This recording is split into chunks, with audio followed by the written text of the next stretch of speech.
So kagabi nga, pinost natin na tayo nag-rank 176 sa buong Pilipinas dahil na natapos na natin ang pagpapakyat sa Grandmaster gamit lamang si Yeria. Pero may follower tayo nagtanong, paano nga ba maka-SSSS kay Yeria? Unang step syempre, humanap ng mga kajowang Marco Polo user. Ay mali. Kaduo lang pala kasi hanggang dun lang kayo. Aray ko! Pero on a serious note, if gusto nyo talagang matuto kung paano gumamit ng Yeria, tingnan nyo muna itong pakpak niya na symbol dito sa pangalan niya. May kita nyo yan kasi yan ang symbol ng kanya passive.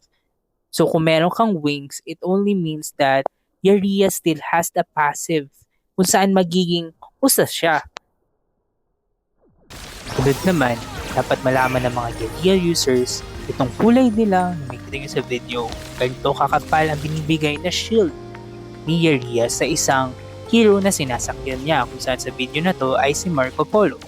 At pag unti-unting tinabawasan or tinatamaan ng skills ng kalaban ang kanyang nasakyan which is si Marco Polo ay kakalas si Yeria.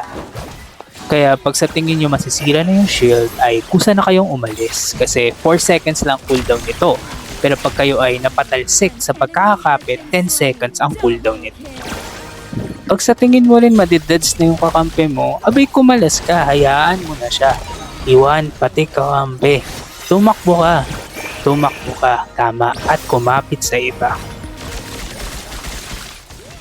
Pag nasa mid-game ka na, medyo isip-isipin mo na kung kanina ka kumakapit. Siyempre, best sumapit ka dun sa may pinakamaraming napapatay sa kampi mo. So nagkataon sa game na to, talagang magaling din yung Marco Polo na aking nakalaro mula sa random sa world chat.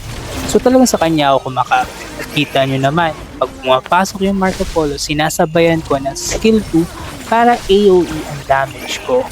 Dahil pabilog nga yung damage nito as you can see on this video.